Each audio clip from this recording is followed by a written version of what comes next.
Water supply అవ్వట్లేదండి. Supply అవ్వట్లేనప్పుడు 5-6 సార్లు మేము ప్రెసిడెంట్ గారు చెప్పామండి, మన మూడు సర్పంచ్ గారికి. ఆవిడ సర్పంచ్ గారి పేరమ్మా?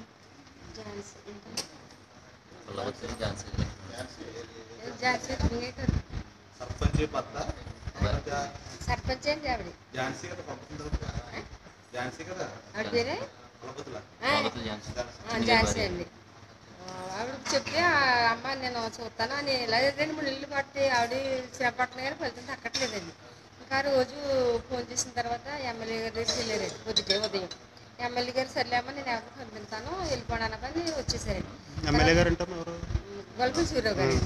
పంపించిన తర్వాత 2:30 ఆ టైంకి ఎవరినో ఇద్దరు పంపించారండి. ఎవరో పేరు చెప్పమ్మా. ఇద్దరు పంపించారండి. ఇద్దరు పంపిస్తే ఇలాగా నీటి అధికారులు వచ్చారమ్మా, ఎవరో వచ్చారు, రండి వెళ్తారని వచ్చారండి ప్రెసిడెంట్ గారు ఝాన్సీ గారు. వచ్చిన తర్వాత సర్లే వస్తామని మనం 25 మంది వెళ్ళామండి. 10 మంది ఆడలు, కనమడంతా మొగలు. చిన్న బకెట్ పెట్టుకుని వెళ్ళామండి. ఆ గుంటలో నీళ్ళన్నీ తోడేసిన తర్వాత ఇద్దరు చూసారండి. చూసి ఫోటోలు తీసుకున్నారు. ఫోటోలు తీసుకున్న తర్వాత మేము అన్నాము, బాబు ఇది నువ్వు కొత్తగా నిన్న 4 నెలలు 3 నెలలకి పైప్ వేసుకుని ఈ పైపు అలా ఉంచుకో, మాకు మార్చేసిన పైపు ఎత్తులో పెట్టాము, ఎత్తులో ఉన్న పైపు తీసేసి ఇలా సమానం చేసేసుకుంటామంటే చేయడం కలగదు అన్నాడు. అదేంటంటే ఎప్పుడైతే సంవత్సరం పట్టిన పైపు నువ్వు ఒక 3 నెలల్లో పైపు వేసే వాళ్ళు నీళ్ళు అట్టమంటే మంచిది కదా బాబు, తాటాకి నీళ్ళు లేవంటేనే మేము కంట్రీపాలు నీళ్ళు ఇస్తాం, అది తాగండి అన్నాడు.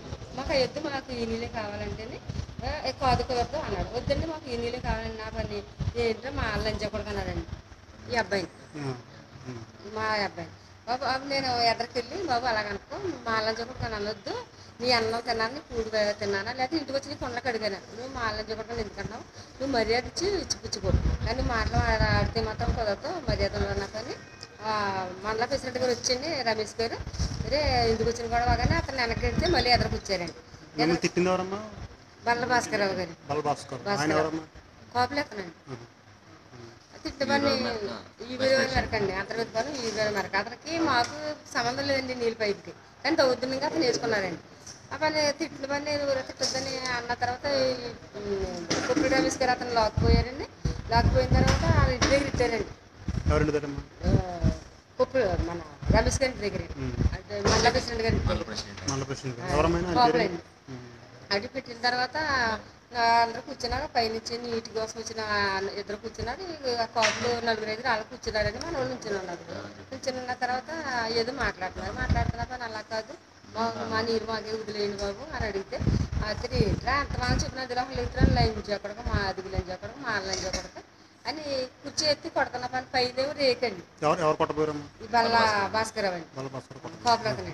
అవన్నీ పైన రేకు పట్టేసుకోవడం డబడబా వాయించడం, మేము రోడ్డు విన్నాము ఏమో కుట్టేస్తున్నాను పట్టుకెళ్ళినప్పటికీ ఇక్కడేమో కారు ఉండిపోయింది, ఇక్కడేమో వాళ్ళ కోపలు అందరూ కుర్రోళ్ళు అందరూ మనోళ్ళు. అవన్నీ అట్టుకున్నట్టు ఆగట్లేదండి.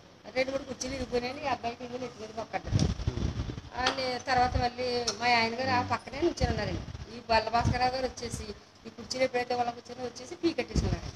పీ కట్టేసుకున్నప్పుడు ఒక 7 మండగారు వదులుతులేదండి. అయ్యి బాబా చచ్చిపోతారు రమేష్ గారు, ఏంటండి ఇది మా ఆయన చంపేస్తారా, మీ ఇంటికాడ దౌర్జన్యం జరుగుతుంది, ఆపండి రమేష్ గారు అని ఈయన అడిగారండి మండల ప్రెసిడెంట్ గారు.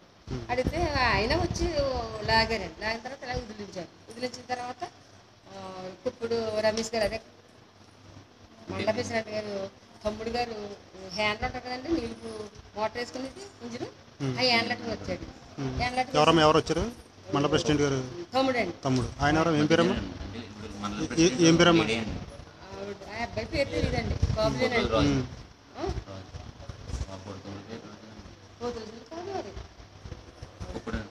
ఇప్పుడు రాజు అండి. అతను వచ్చారండి. వచ్చిన పని బాబు రమేష్ చూడు నీ తమ్ముడు చేతిలో ఏముందో చూడు, ఆ రాడు చూడంటే అతను చూసినప్పటికీ మా 2-3 ఆడలు అది వాళ్ళకి ఇచ్చేసుకున్నాను. ఆ తర్వాత ఈ అబ్బాయి రమేష్ గారు వచ్చి ఇచ్చేయమ్మా అది ఇచ్చేయన్నాను. నేను ఇవ్వనండి, ఇంతవరకు జరిగిన తర్వాత ఇవ్వను, మీ ఇంటికి వచ్చిన తర్వాత చేశారంటే మీకు ఓటేసి నెగ్గించిందని గుర్తుంచుకోటకండి, నేను వెళ్ళిపోతున్నాను పోలీస్ స్టేషన్ కానీ వెళ్ళిపోయాను. అక్కడ అప్పుడు వెళ్ళిపోయిన తర్వాత వెంటనే ఇంటికాడ ఎవరో ఆకుండా పోలీస్ స్టేషన్కి వెళ్ళామండి. వెళ్ళి కంప్లైంట్ రాస్తున్నామండి. రాస్తున్న పని ఎస్సీ గారికి ఫోన్ చేశారు ఊర్లో. ఎస్సీ గారికి ఫోన్ చేసిన తర్వాత వెంటనే వెళ్ళిపోయారు. ఎస్సీ గారు వెళ్ళిపోయారండి, ఊరు వెళ్ళిపోయారండి. వెళ్ళిపోయిన తర్వాత మేము కంప్లైంట్ వెళ్ళి కానిస్టేబుల్ ఇచ్చిన తర్వాత అడిగాను, మీరంటే మీరు అక్కడికి వెళ్ళారమ్మా, ఆయన ఫోన్ చేశారు, రమేష్ గారు ఫోన్ చేశారు, వెళ్ళిపోయారు అక్కడికి. ఆగండి కూర్చున్నారు కానీ గంటసేపు కూర్చున్నాను. ఏం సమాధానం లేదండి. అప్పుడు అడిగాం ఏంటంటే ఎంత టైం అయింది ఇంకా ఏం లేదంటే నేను ఫోన్ చేస్తానమ్మా వచ్చేస్తారా అన్నారు. అక్కడ కాదండి ఫోన్ చేయటం కాదు, మేము రాజులు వెళ్ళిపోయి కలెక్టర్కి పెట్టుకుంటాం, ఇంకెంతవరకు ఉన్నాము, ఇప్పుడు ఏ సంబంధం లేదు, ఏ సమాధానం లేదు, కొట్టి దెబ్బలు తిన్న వాళ్ళు ఇక్కడ ఉన్నాము, కొట్టేసిన వాళ్ళ దగ్గరికి ఏమో సానుభూతికి వెళ్ళారు ఎస్సీ గారు అన్న పని అని ఫోన్ చేశారు. ఇలాగ రాజులు వెళ్ళిపోతాను అంటున్నారు, మరి ఏంటంటే వద్దు వచ్చేస్తాను 5 నిమిషాలని ఒక అరగంటకు వచ్చారండి. వచ్చిన తర్వాత మరి ఎవరు ఫోన్ చేశారో తెలియదు, రాజుల సీఏ గారు, రాజుల ఎస్సీ గారు, మల్లిపురం ఎస్సీ గారు అందరూ వచ్చారండి. అక్కడ సెంట్రల్ పోలీస్ స్టేషన్ వచ్చారు కానీ మమ్మల్ని ఎవరిని అడగలేదు. మమ్మల్ని చేత ఈ కానిస్టేబుల్ అందరూ మేము ఇల్లు 20 మంది చేత ఒక్కొక్కరు రాసుకుంటున్నారు, రాయించుకుంటున్నారండి ఎవరికన్నా సెపరేట్గా. ఈ మొత్తం ఈ ముగ్గురు ఊర్లు ఎస్సీ గారు సీఏ గారు కూడా అందులోనే ఉండి ఏం మాట్లాడుకుంటున్నారో మమ్మల్ని పెళ్ళలేదండి. ఈ కొప్పుడు రమేష్ గారు, మా ఊరు సర్పంచ్ గారు, ఝాన్సీ గారు మా లోన్ కూర్చొని మాట్లాడేసుకుని ఇవన్నీ అయిన తర్వాత 9 గంటలకి మీరు వెళ్ళిపోండి అమ్మా రేపు పొద్దురుగానే అన్నారు. స్టేట్మెంట్ ఇచ్చారా? మీరు ఇచ్చారా స్టేట్మెంట్? మీరు కంప్లైంట్ ఇచ్చారు? ఎఫ్ఐఆర్ ఇచ్చారా? వెళ్ళిపోమన్న పని మా ఈ అబ్బాయికి దెబ్బ తెలియదు కదండి, మా అన్నగారు కొద్ది టికెట్ చూసారని హాస్పిటల్కి తీసుకెళ్తారమ్మా నువ్వు కూడా రావాలంటే సర్లేని ఇద్దరు కానిస్టేబుల్ లేడీస్ కానిస్టేబుల్ ఎస్సీ గారు ఉన్నారు రూమ్ అండి, అక్కడ నిల్చోనమ్మా అది మాట్లాడుకుంటున్నారు. ఈ మా పెద్ద అబ్బాయి అందరూ వెళ్ళిపోండి అమ్మా అని అన్నా నేను. వెళ్ళిపోమన్నా కానీ మా ఊరందరూ వెళ్ళిపోతున్నారండి, ప్రెసిడెంట్ గారు మొత్తం అందరూ వెళ్ళిపోతున్న పని ఈ కుప్పుడు రమేష్ అన్న కోపలోకి అన్నారండి, ఒరే వాళ్ళు వెళ్ళిపోతున్నారు మీరు ఎవ్వరు కూడా ఏమి చేయొద్దు వెళ్ళిపోనేవ్వండి అన్నారు. వాళ్ళు చెప్పాడండి కానీ వినలేదండి.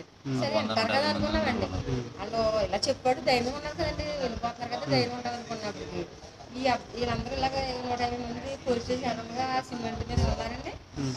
మా ఊళ్ళో అలా వెళ్ళిపోతున్నారు, ఒకరి తర్వాత ఒకరు వెళ్తున్న పని. లాస్ట్ ఈ అబ్బాయి అండి, ఈ అబ్బాయి కంటే ముందు మా పక్కింటి ఆవిడ ఆదాయం ఉంది జానికి అండి ఆవిడకి వెళ్తున్న పని ఆవిడ ఎదగలుగుతుంది. వెనకాల ఈ అబ్బాయిని 2-3 లొంగేసి లాగేసుకున్నారు. బాబు కుర్రోళ్ళండి. మీ అబ్బాయిని పెద్ద అబ్బాయిని లాగేసుకున్న పని వెంటనే వెనకాడిపోయాడేమో తన్నేశారంట. తన్నేసి మరి ఎలా పొడిచారో పొడిచేశారు. మొత్తం ఎంతమంది పొడిచారో మనం చూడలేదని చంపేస్తున్నారు అని కేకలేసిన పని ఎదరు నడిచి వెళ్ళిపోయాడు. అయ్యి బాబాయ్ చంపేశారు, నా కొడుకు చంపేశారు, ఎండలో నా గుళ్ళగలు చంపేశారని కేకేసింది. కేకేసిన పని అయ్యి బాబాయ్ చంపేస్తున్నారంటే రండి బాబా అని పోలీసుల దగ్గర పడేటాను నేను పిల్లల దగ్గర పడేయట్లేదండి, పోలీసుల దగ్గర పడేట్లేదు. చంపేస్తున్నారు రండి బాబు అన్న పని లోన్ నుంచి ఎస్సీలు బయటకు వచ్చి అక్కడ నిలబడిపోయారు, గుమ్మగా నిలబడిపోయారు. ముగ్గురు ఎంతమందో కిందకి దిగి పిల్లనప్పుడు వాడు తీసుకొచ్చేసారు, పైకి తీసుకొచ్చారు, అంతా రక్తం అయిపోయింది.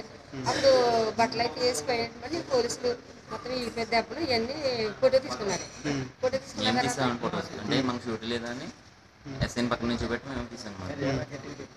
తీసుకుని అంటే కుర్రలు అందరూ అడిగామండి, నాకు కొంచెం చంపేస్తారా ఏంటి రక్తం అలా వెళ్ళిపోతారు అంతా కారిపోతున్నారు రక్తం పరిస్థితి ఏంటి ముందు అడిగాను నేను. వాళ్ళందరూ వచ్చాడు కూర్చున్నారండి, కూర్చున్నాడు అన్నారు మా అబ్బాయిలందరూ లైన్లో ఇలాగ అక్కడ సోకాన్ని కూర్చున్నారండి. కూర్చోమంటే అన్నారు 5 నిమిషాలు టైం ఇవ్వండి నేను అందరూ లేపెత్తాను అన్నారు. బల్ల భాస్కర్ రావు అండి 5 నిమిషాలు టైం ఇవ్వండి లేపెత్తాను అన్నారు. అప్పుడు నేను వెళ్ళి ఎస్సీ గారిని అడిగానండి, ఏమండి ఇలాగ అంటున్నాడు బల్ల భాస్కర్ రావు మా పెద్ద అబ్బాయి మా మధ్య గారు అందరూ లైన్లో కూర్చుంటే 5 నిమిషాలు టైం ఇవ్వండి నేను లేపెత్తాను అని అన్నారు. మీరు కొంచెం అడగండి అంటే పోలీస్ స్టేషన్ ఎదురుగా దాడి చేస్తారమ్మా అని అన్నాడు. కానీ ఆయన లేచలేదు పోలీసులు ఎలా వెళ్ళలేదండి. వెళ్ళేటప్పుడు దాడి జరిగేసింది. దాడి జరిగిన తర్వాత అదిగోండి మీరు ఇందాక నేను చెప్పాను, చెప్పిన తర్వాత మీరు ఏం చేయలేదు, మీరు చంపేశారండి నా కొడుకుని, మరి ఇప్పుడు ఏం చేస్తారో పరిస్థితి ఏం చేస్తారో మీరే చేయండి అని అడిగితే మా ఊళ్ళందరూ కుర్రోళ్ళు అబ్బాయి మాకు ఏమీ ఇప్పుడు ఈ రాత్రి కూడా ఏం దొరకదు, మీరు ఏం చేస్తారు మీ కారులో తీసుకెళ్ళాలంటే అప్పుడు సీఏ గారు కారులో నన్ను మా అబ్బాయిని 2 కానిస్టేబుల్ ఇచ్చి ఇక్కడ పంపించారు, హాస్పిటల్ జాయిన్ చేశారు. 12:30 వరకు వచ్చిన కానిస్టేబుల్ అన్నీ రాసుకున్నారండి, ఎక్కడంతా రాసుకుని 12కి ఆయన వెళ్ళిపోయారు. ఇంతవరకు జరిగిందండి. మాకు న్యాయం కావాలని మేము ఇంతవరకు చేసామండి.